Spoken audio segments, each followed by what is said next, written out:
O Ibovespa fechou o pregão da última sexta-feira abaixo dos 100 mil pontos, com uma perda acumulada na semana de 4,03%, enquanto o dólar ultrapassou a casa dos R$4. O motivo? As incertezas do cenário internacional que deixam os investidores apreensivos.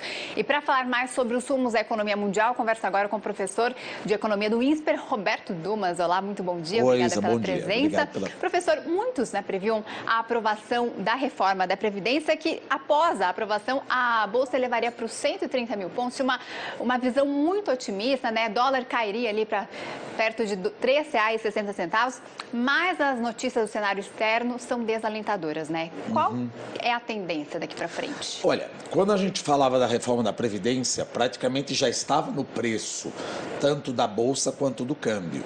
É aquela coisa que funciona no mercado financeiro. Você compra no boato e vende no fato. A reforma foi aprovada, a Bolsa praticamente subiu, mas não subiu como deveria.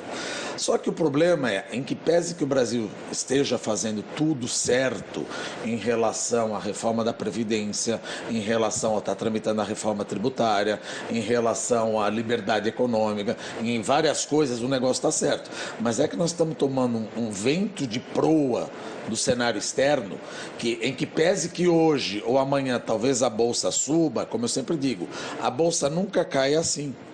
Ela sempre cai assim. A Bolsa nunca sobe assim. Ela sempre sobe assim. E, infelizmente, a tendência é que o mundo vai piorar. Por que o mundo vai piorar? Atenção, Estados Unidos e China, não estou vendo chance disso. Sem solução, por enquanto, não há a menor chance disso ser resolvido nem no médio prazo, que dirá no curto prazo, obviamente. A Argentina vai de mal a pior. A conversa agora é como é que nós vamos verificar uma possibilidade de reestruturar a dívida do FMI. Leia-se calote.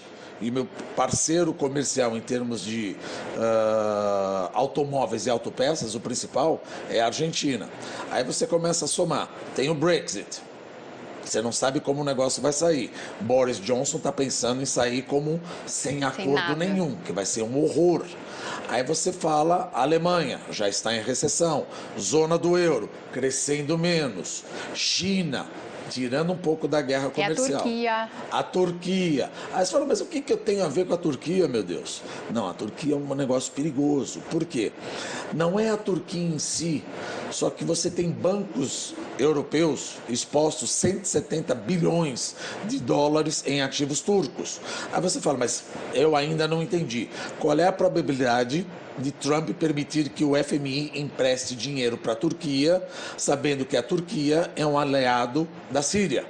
Então, provavelmente isso não vai acontecer. E o que acontece com esses bancos que estão expostos em ativos turcos? Eles vão sofrer e, muito provavelmente, os países desses bancos vão ter que fazer uma ajuda para esses bancos e vai piorar a dívida pública. Piora a dívida pública, o retorno dos títulos públicos deve aumentar, prejudicando mais ainda a economia. Ou seja, aí não parou por aí. Como a China tem uma coisa chamada Processing Trade, o que é? Ela compra da Coreia, Taiwan e Japão para agregar algum valor. Se a China crescer menos, esses países asiáticos também vão crescer menos. Automaticamente. Então o negócio está um horror. E, como nós falamos, o retorno dos títulos continua invertendo, que é um ótimo indicador antecedente de recessão. Então não tem nada de bom. Se você brincar com day trade, ou seja, hoje ou amanhã, pode falar, hoje talvez suba, mas a tendência é tudo cair, inclusive o câmbio, que é depreciado. E sobe levemente também, né? Tá ali 0,74. Mas né? você vê que as coisas não recuperam tudo. Você vê que as coisas não recuperam tudo. A tendência é óbvia. Você tem certeza? Não, ninguém tem certeza. Aqui não é 100%, eu insisto nisso sempre. Não é uma ciência natural, é uma ciência social. Mas a probabilidade que o negócio tende a piorar é maior do que as coisas vão melhorar. O Banco Central fez recentemente intervenções que não fazia desde 2009 no câmbio. Qual que vai ser a tendência do câmbio, né? Essa intervenção é diferente do que se costumava fazer com o swap cambial, né? Qual que é a diferença e qual que será a tendência do câmbio? O swap cambial, na realidade, ele te oferece uma proteção. Por exemplo, vamos fazer aqui um exemplo bem simples. O swap cambial, intervenção dólar para conter a elevação, né? Só para explicar aqui. Em todos os casos, o que o Banco Central está tentando é para conter a elevação, ou seja, conter a depreciação cambial. O que é o swap cambial? Vamos supor que você tem uma dívida de R$100 atrelada ao dólar e o câmbio está 1 para 1. Se o câmbio for para 1,20 e eu comprar esse swap cambial, o meu câmbio, ou melhor, a minha dívida continua R$100. O Banco Central está me dando proteção. E isso é o que eu quero, muita gente quer. Agora, ele mudou um pouco. Não é apenas swap cambial. O que acontece quando o câmbio deprecia? Veja, quando o dólar aprecia e o real deprecia, significa que a população não quer reais e a população quer dólar. Então, para evitar essa depreciação da nossa moeda, o Banco Central pega o caixa de dólar e joga nos bancos para aumentar a oferta de dólar. Por isso chama dólar à vista. Isso, joga dólar, você perde reserva internacional. Só que existem várias evidências empíricas, ou seja, já aconteceu no mundo, que esse tipo de intervenção, que é um economês chato, que a gente fala esterilizada, porque no momento que você joga dólar, você tira reais. Quando você tira reais, o juro deveria subir. Só que você tem uma coisa chamada meta Selic, o juro não pode subir. Então o Banco Central automaticamente ele compra título público para devolver reais para a praça. Mas espera um pouquinho. Por que você está assustado? Não, os fundamentos mudaram do mundo e isso vai bater no Brasil. Eu estou assustado com o Brasil, quero fugir do Brasil, por isso que o câmbio deprecia. Então o que faria você ficar aqui? Será que é um punhado de dólar que eu dou para um pedaço da população ou você quer mais retorno?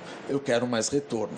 E é óbvio que o Banco Central não vai puxar a taxa de juros porque ele tem uma coisa chamada meta da inflação e meta Selic, que é totalmente diferente do que era em 94, 98, que era uma meta cambial. Então o Banco Central, quando ele faz isso, ele ajuda, mas é como se fosse uma panela de pressão. Ele tira um pouco da pressão, mas ainda continua no fogo o dólar. Exatamente o que eu ia perguntar, quais as consequências dessas intervenções? Ele ajuda 1, 2, 3 dias, mas ele não muda os fundamentos. O que eu quero dizer? Se o mundo continuar como nós estamos preconizando, não vai adiantar nada. Ele vai apenas tirar um pouco da pressão, da panela de pressão, por 3 dias, mas a tendência é que o câmbio continue a depreciar. Aí você fala, mas a população não quer mais juros, por que não dá mais juros? Não, a meta do Banco Central não é controlar o câmbio. A meta do Banco Central é controlar a inflação e, se eventualmente uma depreciação cambial, suscitar pressões inflacionárias. Então ele não vai subir o juro para controlar o câmbio. Ótimo, porque ele tem só uma meta, não vai dar uma de Argentina. Por isso que essa intervenção, ela não funciona. Ela funciona no curtíssimo prazo. É tipo, acalmem os ânimos. Mas se você ficar nervoso, daqui a 3, 4 dias, você vai querer retorno. E ele vai te dar só mais 10, 20, 30 bilhões de dólares. Dali 3 dias, você está nervoso de novo. O que a população quer é mais juros para ficar no Brasil. E isso, não estou dizendo que ele deva subir juro, é óbvio que não. Mas como ele não vai subir juro, isso não vai funcionar. A tendência é uma para o câmbio, depreciar.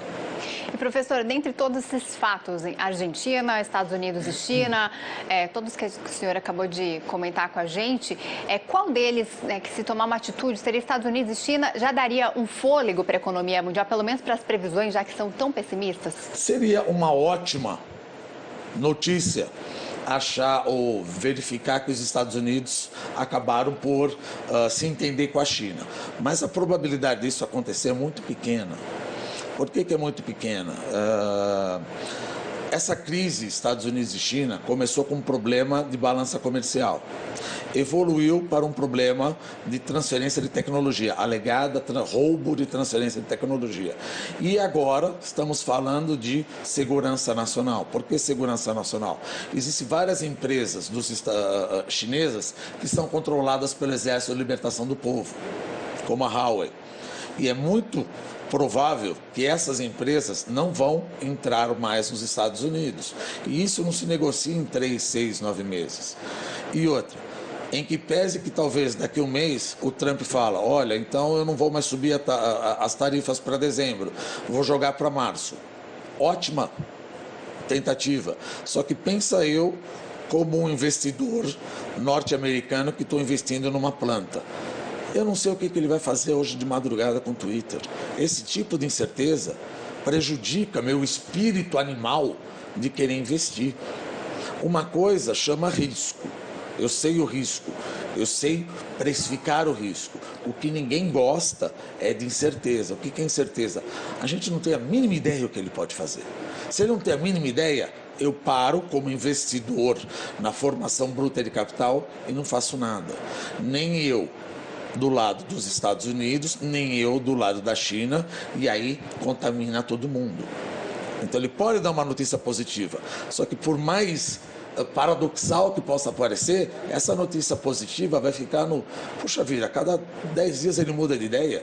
Como é que eu faço um plano de negócio se a cada 10 dias ele muda de ideia? Esse é o problema. Faz sentido. Professor, a gente disse no início aqui que o Brasil está fazendo a lição de casa com reforma da Previdência, agora tramitando reforma tributária, mas o Brasil, consequentemente, vai ser afetado como um país emergente por conta do cenário externo, né? Mas onde que o Brasil fica nisso aí na melhora da economia? Não vai ter espaço nenhum para um pouquinho da retomada?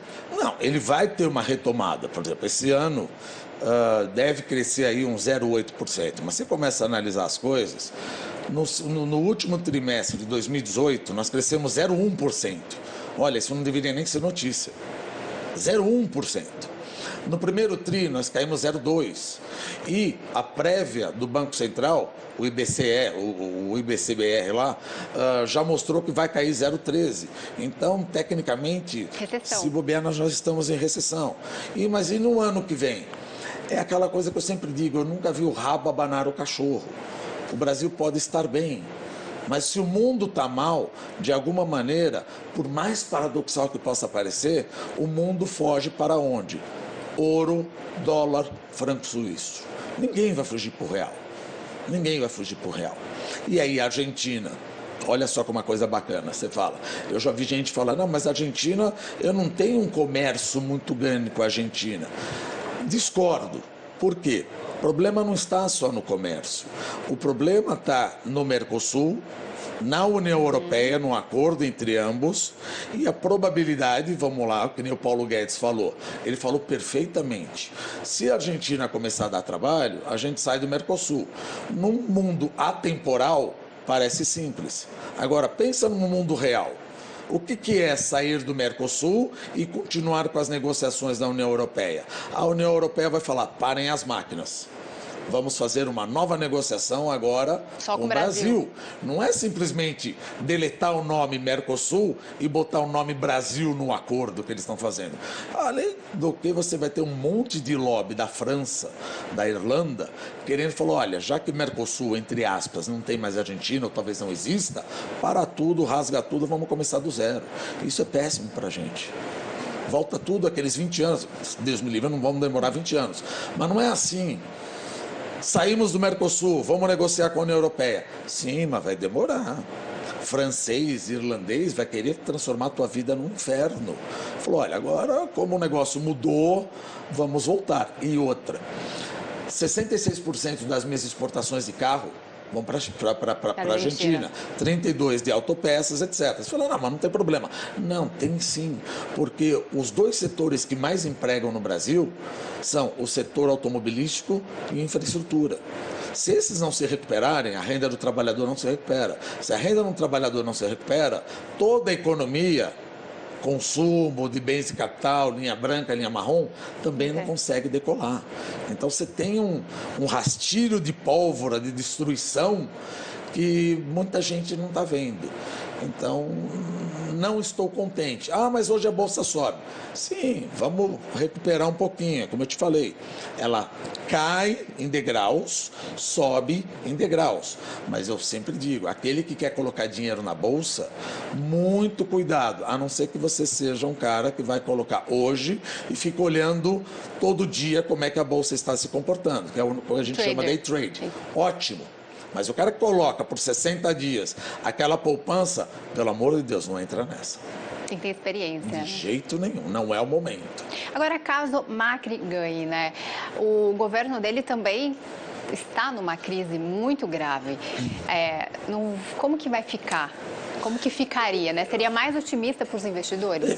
Sim, mas aí você começa a analisar uma coisa que é bacana. Por exemplo, o Macri ganhou. O que ele fez essas últimas medidas? É uma coisa absurda. Uma das medidas foi: eu quero aumentar o salário mínimo. Veja, como é que você vai aumentar o salário mínimo no meio de uma recessão? Eu já estava pensando em não contratar, agora que eu não contrato mesmo. Eu já estava pensando eventualmente em demitir, agora que eu vou demitir. Olha como a coisa vai indo pelo lado errado. Sabendo que você está numa recessão, eu vou te dar financiamento subsidiado. Quem vai querer fazer investimento no momento eventual de troca de governo? Porque ele está lançando a possibilidade de ter financiamento subsidiado para pequena e média empresa. Continua com o congelamento de preços. Meu Deus, isso é coisa do plano cruzado. Você congela o preço abaixo do nível de equilíbrio, você tem escassez, falta produto. Aí você libera, dá uma isenção de IVA, Imposto sobre Valor Agregado, da cesta básica para aposentados. Só que falta a cesta básica. Então tem essas coisas que não está adiantando. Poxa, então a Argentina com Macri está um horror. Sim. A Argentina com Kirchner também está um horror. Sim. Que cenário nós temos para a Argentina, então? Um menos pior, talvez. Talvez o menos pior, exatamente. Ele vai continuar com isso. Ele começou errado e agora ele está querendo fazer... Olha que coisa engraçada, quer dizer, engraçada não, trágica, infelizmente.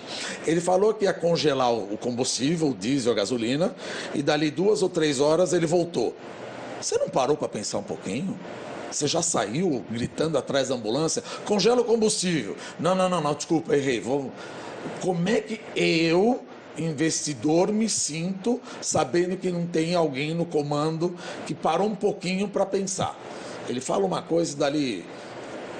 É uma forma 10 horas, muda de ideia? Né? Exatamente. Desespero total. Exatamente. Uma coisa que eu falei aqui, eu vou repetir, não é bonito, mas a Argentina descobriu que barata voa. Está naquela coisa, o que eu vou fazer? O que eu vou fazer?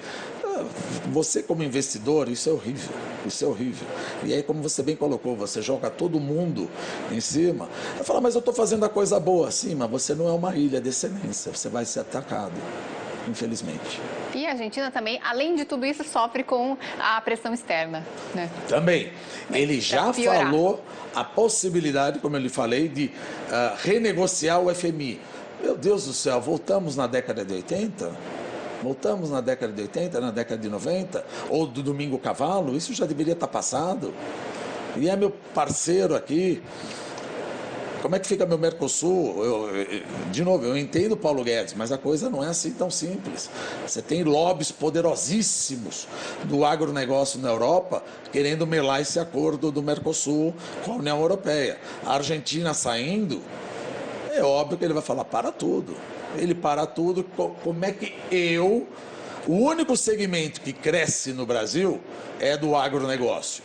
Como é que o segmento de agronegócio sentiria? É aquela coisa, a gente sempre compra um papel, um título, na antecipação que esse segmento, esse título vai apreciar. Se eu tenho uma antecipação que tudo aquilo de bom não vai mais acontecer, eu já começo a vender agora. Ah, mas depois não saiu mesmo.